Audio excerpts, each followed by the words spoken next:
ডেঙ্গুর সময় জয়েন্টে ব্যথা ছিল, তারপর জ্বর ছিল, মাথা অনেক ঘুরাইতো, খেতে পারতাম না এবং অনেক শরীর দুর্বল ছিল। আমি আপাতত 5 দিন চিকিৎসা নিয়ে এখন আলহামদুলিল্লাহ অনেক ভালোই আছি, কিছুই নাই। এখন যদি রক্তের প্লাটেলেটটা ভালো থাকে তাহলে আমি কালকে চলে যেতে পারবো বাসায়। আমি এখানে ভর্তি হয়েছি আজকে 3 দিন। তো আমার বাসায় থাকতে আমার ডেঙ্গু ধরা পড়ছে। ধরা পড়ার পর আমার বাসায় থাকতে আমার জ্বরটা ঠিক হয়ে গেছে, কিন্তু আমার প্লাটিলেটটা হঠাৎ করে 1.5 লাখ থেকে 15,000-এ নেমে আসছে। সেই জন্য আমি ভর্তি হয়েছি।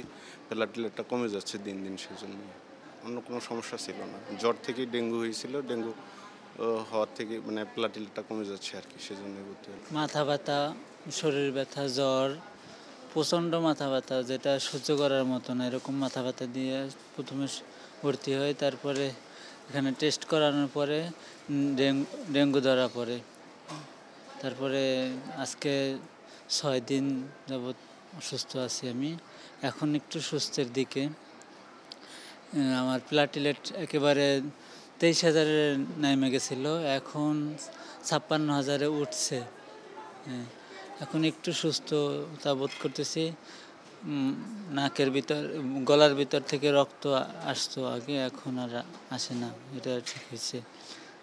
এখন আল্লাহর রহমতে সুস্থই হচ্ছে। ডেঙ্গু প্রথমত তো ডেঙ্গু ধরা দিয়েছে, তখন শরীর হাত পা অনেক ব্যথা ছিল। মোটামুটি আমি একটু সুস্থ অবস্থায় ছিলাম। আমি গ্রামে চলে গেছিলাম কুমিল্লা, ওইখানে যেয়ে আবার একটু অসুস্থ বাড়ছি। আমার গতকালকে আগের দিনকে রাত্রে নাকে দিয়া মুখে দিয়া রক্ত আসছে, এই জন্য আবার এসে ঢাকাতে এখানে ভর্তি হওয়া। এখন মোটামুটি ভালো আছি। আজকে অন্য দিনের হারাত থেকে আজকে একটু ভালো আছি। ছিল আপনার জ্বরের থেকে, তারপর আপনার ডেঙ্গু ছিল। ডেঙ্গু আমাকে জয়দেবপুর ছিল ফার্স্ট টাইম, জয়দেবপুর থেকে আমার ঢাকা মেডিকেল দিয়েছিল, তারপর ওইখান থেকে এখানে এসব আর কি। শুরুতে একটু ব্যথা থাকে, জ্বরের মধ্যে শুরু একটু পেট ব্যথা থাকে, গ্যাস ছিল, তাই এখানে এসে আল্লাহর রহমতে অনেক সুস্থতা ভোগ করতেছি। আমার ডেঙ্গু জ্বর হয়েছিল, আর শরীরটা অনেক ব্যথা করতেছে, আর এই দুই সাইডটা অনেক ব্যথা করতেছিল, আর মাথাটা অনেক ঘুরাইতেছিল। তারপর যে হসপিটাল নিয়ে আসছে আমাদের ধইলা, তারপর তো ঠিক হয়েছে। হ্যাঁ, ডেঙ্গু আমার রক্তের পয়েন্ট 20,000-এ নেমে গেছে। অনেক পড়ালেখার ক্ষতি হচ্ছে এখনো। আমার অ্যান্টিবায়োটিক কোর্স শেষ হলে আমি যেতে পারবো। রোগীর সংখ্যা বৃদ্ধি পাচ্ছে।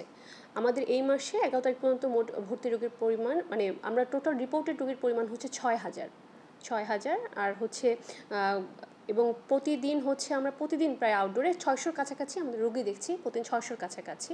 ভর্তি রোগীর সংখ্যা প্রায় 100-র কাছাকাছি, মানে প্রতিদিন যে রোগী আমরা দেখছি তার ভিতরে 100 রোগী দেখা যাচ্ছে যে ভর্তি হচ্ছে। একজন ডেঙ্গু রোগী দেখা যায় প্রতিদিন সিবিসি করতে হয়, বা তার যে পেট ব্যথা বা ডায়রিয়া, বিভিন্ন ধরনের কমপ্লিকেশন হয়, তখন সে ডাক্তারের পরামর্শ থাকলে সেটা সে উতরিয়ে যেতে পারে। কিন্তু দেখা যাচ্ছে যে রোগী যদি এমন অবস্থায় আসলো যখন তার প্রেশার অনেক কমে গেছে, বা রোগীর অবস্থা খারাপ হচ্ছে, প্রচুর ব্লিডিং হচ্ছে, বাট সে এটাকে তেমন একটা গুরুত্ব দেয়নি, সেক্ষেত্রে রোগীরা খারাপ হয়ে যায়।